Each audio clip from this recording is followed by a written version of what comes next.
Assalamualaikum warahmatullahi wabarakatuh. Sebelumnya izinkan kami untuk memperkenalkan diri terlebih dahulu. Saya Siti Umayyah dan kedua rekan saya yakni Fadil Irmani Putra dan juga Reynara Oliver Sandiego Simamora. Kami berasal dari kelas 2A Bisnis Digital. Nah, baik, pada kesempatan kali ini, tepatnya melalui video ini, kami akan mempresentasikan hasil jawaban dari soal asesmen mata kuliah strategi algoritma. Baik, jadi pada asesmen ini kami diminta untuk memecahkan masalah pada sebuah persoalan penjadwalan dengan gambar yang sudah disediakan dengan menggunakan pendekatan backtracking. Nah, untuk jawaban yang diminta yakni ada dari 3 soal. Yang pertama diminta untuk merepresentasikan solusi dari persoalan penjadwalan tersebut. Nah, yang kedua diminta untuk menuliskan batasan yang tidak boleh dilanggar saat pencarian solusi penjadwalan tersebut. Nah, yang ketiga diminta untuk menentukan apakah persoalan penjadwalan tersebut bisa diselesaikan atau tidak. Nah, baik, kita mulai dari pendekatan backtracking terlebih dahulu. Jadi, pendekatan backtracking ini adalah sebuah metode algoritma yang digunakan untuk menentukan solusi dari suatu permasalahan yang memerlukan pencarian secara sistematis melalui semua kemungkinan solusi yang ada. Nah, pendekatan ini bekerja dengan mencoba langkah-langkah yang memungkinkan untuk menemukan solusi. Dan jika langkah tersebut tidak menghasilkan solusi yang benar, maka algoritma akan mundur ke langkah sebelumnya atau mencoba langkah alternatif lainnya. Nah, soal yang pertama, kita diminta untuk merepresentasikan solusi dari persoalan penjadwalan, yakni variabel apa saja dan domain atau nilai yang mungkin diisikan pada setiap variabelnya. Nah, jadi variabelnya ini kita bisa misalkan dengan tuple X atau kita bisa misalkan dengan X1, X2, X3, dan X4 juga X5. Nah, ataupun kita bisa dengan menggunakan tuple X dengan memisalkan A, B, C, D, ataupun E. Nah, dengan domain tiap variabelnya adalah 1, 2, 3, dan juga 4. Nah, kemudian soal dari nomor 2 atau B akan dijelaskan oleh Fadil Irmani Putra.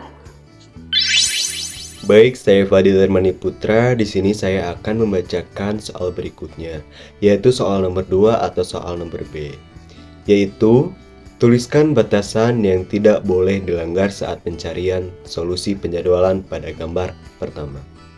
Baik, dari soal tersebut itu dibagi menjadi beberapa batasan dan variabel. Nah, batasan-batasan tersebut terkait dari beberapa variabel. Di antaranya variabel A, B, C, D, dan juga E. Yang pertama, nilai A tidak sama dengan nilai B. Artinya, nilai A tidak boleh sama dengan nilai B. Lalu yang kedua, yaitu A lebih kecil dari nilai D. Yang artinya, nilai A harus lebih kecil dari nilai D.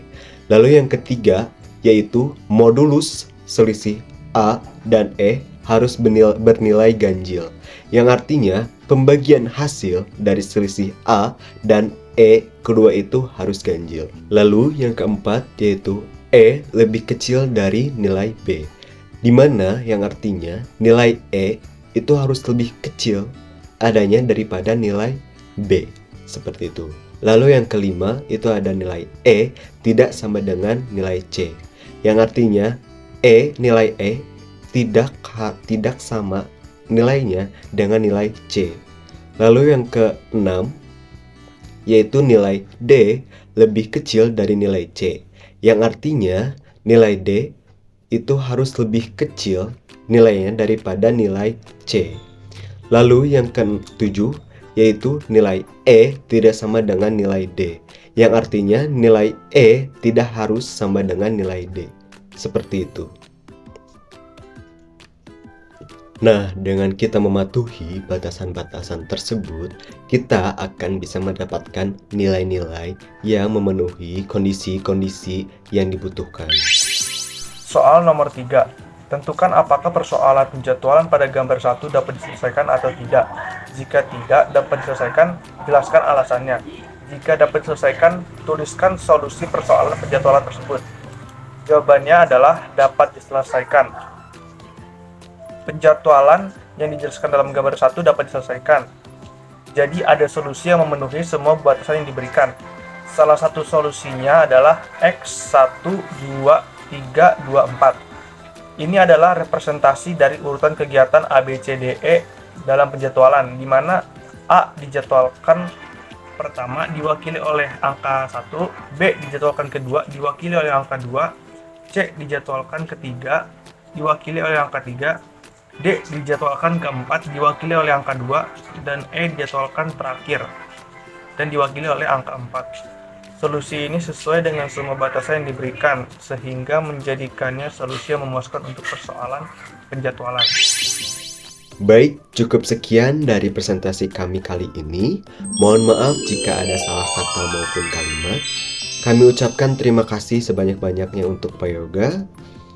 Wassalamualaikum warahmatullahi wabarakatuh.